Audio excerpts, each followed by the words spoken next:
도쿄 중심부에 위치한 야스쿠니 신사의 웅장한 정문이 화면에 나타납니다.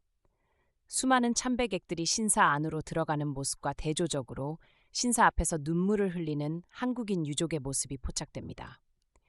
이 신사는 왜 아직도 논란의 중심일까요? 라는 질문으로 다큐멘터리는 시작합니다. 야스쿠니 신사는 단순한 종교시설이 아닌 일본의 군국주의 역사와 직결된 상징적 공간입니다. 1869년 메이지 유신 시기 설립된 야스쿠니 신사는 원래 전사자를 추모하는 시설로 시작했습니다. 그러나 일제강점기를 거치며 군국주의의 상징으로 변모했습니다. 영령이라는 이름 아래 전쟁 희생자를 신격화하며 일본의 침략전쟁을 미화하는 도구가 되었죠. 이 시기부터 야스쿠니는 일본 제국의 팽창주의와 깊이 연결되기 시작했습니다.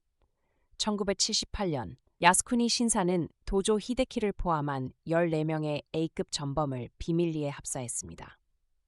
이들은 태평양 전쟁을 일으킨 전쟁 범죄자들이었죠. 문제는 이들이 신으로 모셔지며 일본의 침략 전쟁이 정당화된다는 점입니다. 일본 우익 세력은 이를 두고 추모라고 주장하지만 국제사회는 이를 전쟁 미화로 보고 강하게 비판하고 있습니다. 입 1,000명 이상의 한국인 강제징용 희생자들이 유족들의 동의 없이 야스쿠니 신사에 합사되었습니다. 일본식 이름으로 기록된 이들 명단은 식민지배의 잔혹한 현실을 보여줍니다. 더 충격적인 사실은 이들이 생전에 강제로 동원당했음에도 죽은 후에도 일본의 신으로 강제 편입되었다는 점입니다. 이는 문화적 폭력으로 유족들의 고통을 더욱 깊게 하고 있습니다. 일본 정부는 한일 협정으로 과거사 문제가 해결되었다고 주장하며 야스쿠니 참배는 종교적 자유라고 강변합니다. 그러나 고위 정치인들의 지속적인 참배는 이러한 주장을 무색하게 만듭니다. 특히 총리나 강요급 인물의 참배는 국제사회로부터 강한 비판을 받아왔죠. 이는 일본이 진정으로 과거사를 반성하지 않고 있음을 보여주는 증거입니다. 아버지가 전쟁에 끌려가신 것도 모자라 죽어서도 일본의 신으로 모셔졌다는 사실을 알았을 때 정말 허탈했습니다. 한국인 강제징용 유족 이자 씨의 증언입니다. 유족들은 야스쿠니 합사 철회를 요구해 왔지만 일본 측은 영혼을 분리할 수 없다며 거부하고 있죠. 이는 살아생전 강제 동원당한 이들의 죽은 영혼까지 일본이 장악하려 한다는 비판을 받고 있습니다. 한국인 유족들은 2001년, 2007년, 2013년 세 차례에 걸쳐 일본 법원에 소송을 제기했습니다. 그러나 모든 사건에서 합사는 종교적 행위로 국가가 관여할 수 없다는 이유로 패소했습니다. 일본 사법부는 이 문제를 정치적, 역사적 논쟁으로 치부하며 사법적 해결을 회피했죠.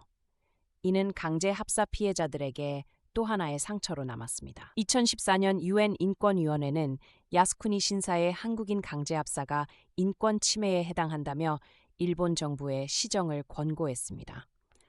중국을 비롯한 아시아 국가들도 지속적으로 참배 중단을 요구해왔죠. 그러나 일본 정부는 이러한 국제사회의 우려를 무시하고 있습니다. 이는 일본이 국제적 책임을 회피하고 있음을 보여주는 또 다른 증거입니다. 역사학자들은 야스쿠니 문제가 해결되지 않으면 일본의 군국주의 부활 우려가 계속될 것이라고 경고합니다. 실제로 일본 극우 세력은 야스쿠니 참배를 통해 과거의 침략 전쟁을 정당화하려는 움직임을 보이고 있죠. 이는 한일 관계뿐 아니라 동아시아 전체의 평화를 위협하는 요소가 될 수 있습니다.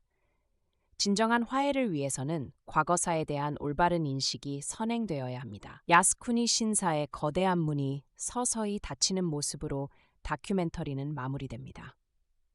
과거를 외면한 채 진정한 미래로 나아갈 수 있을까요? 라는 질문을 던지며 야스쿠니 문제는 단순한 역사 논쟁이 아닌 인권과 정의에 관한 문제임을 강조합니다. 일본이 진정으로 국제사회의 일원으로 인정받기 위해서는 야스쿠니 참배 중단과 과거사 반성이 필수적이라는 메시지로 결론을 맺습니다.